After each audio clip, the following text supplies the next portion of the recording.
O Instituto Chico Mendes de Conservação da Biodiversidade é uma autarquia vinculada ao Ministério do Meio Ambiente e integra o Sistema Nacional do Meio Ambiente, responsável pela administração de 334 unidades de conservação federais. Para Márcio Astrini, secretário executivo do Observatório do Clima, a exoneração do coronel da Polícia Militar de São Paulo, Romero Cerqueira, da presidência do ICMBio, não fará diferença alguma.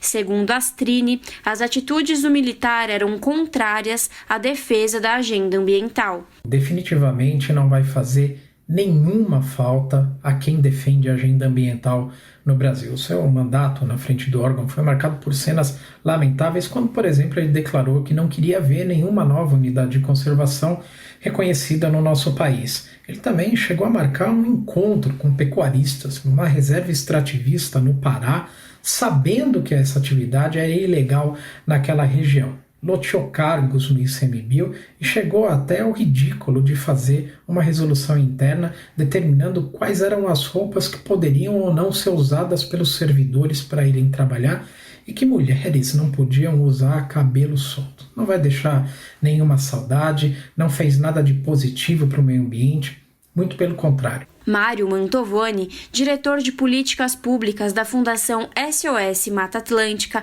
afirma que as reservas ambientais do país são patrimônio dos brasileiros e não do governo ou das instituições.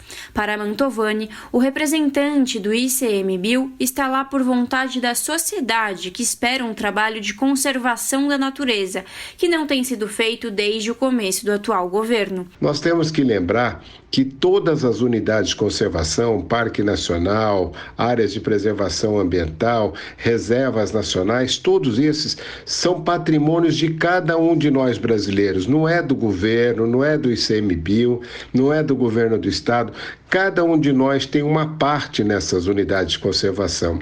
E esses que representam o ICMBio são os gestores que nós colocamos lá, mantemos para cuidar desse patrimônio e a gente não está tendo respostas. Pelo contrário, o governo já dava amostras de que não gosta de unidade de conservação, não gosta de terra de índios também, que são uma outra patrimônio da sociedade, que está garantido pela Constituição, são terras nossas. Então a gente está vendo um desencontro, né? Um desgoverno com relação a esses patrimônios e colocando em risco tudo que é da sociedade. O militar Romero Cerqueira foi uma escolha pessoal do ministro Ricardo Salles. Segundo a análise do diretor de políticas públicas da Fundação SOS Mata Atlântica, Mário Mantovani, os dois presidentes do ICMBio foram demitidos por cumprir o que a Constituição determina, na contramão do que faz o governo. Com relação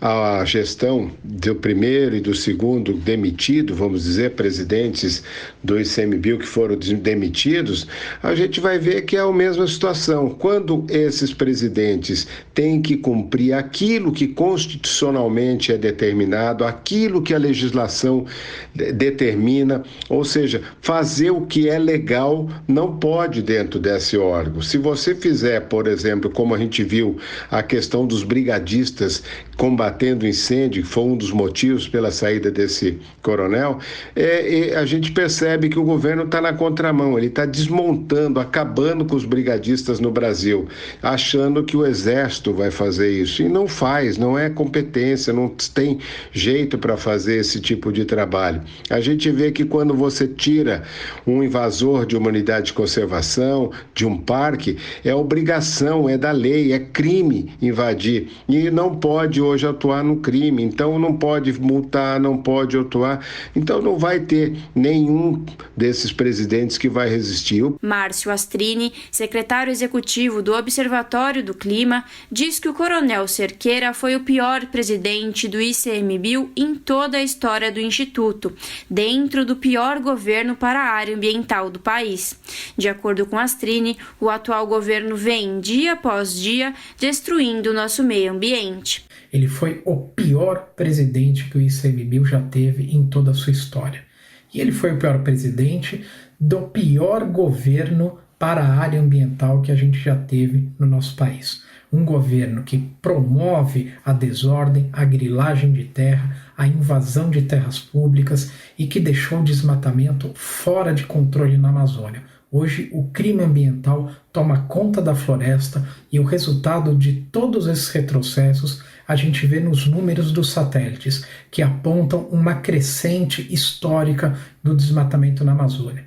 No ano passado cresceu 34% o desmatamento e a projeção para esse ano é que de novo cresça num patamar muito similar. Por minuto, a gente perde uma área do tamanho equivalente a 2 campos de futebol na Amazônia de forma criminosa e ilegal. Infelizmente, essa é a situação do meio ambiente no Brasil hoje. Larissa Boller, Rádio Brasil Atual. Você está ouvindo Jornal Brasil Atual. As notícias que os outros não dão.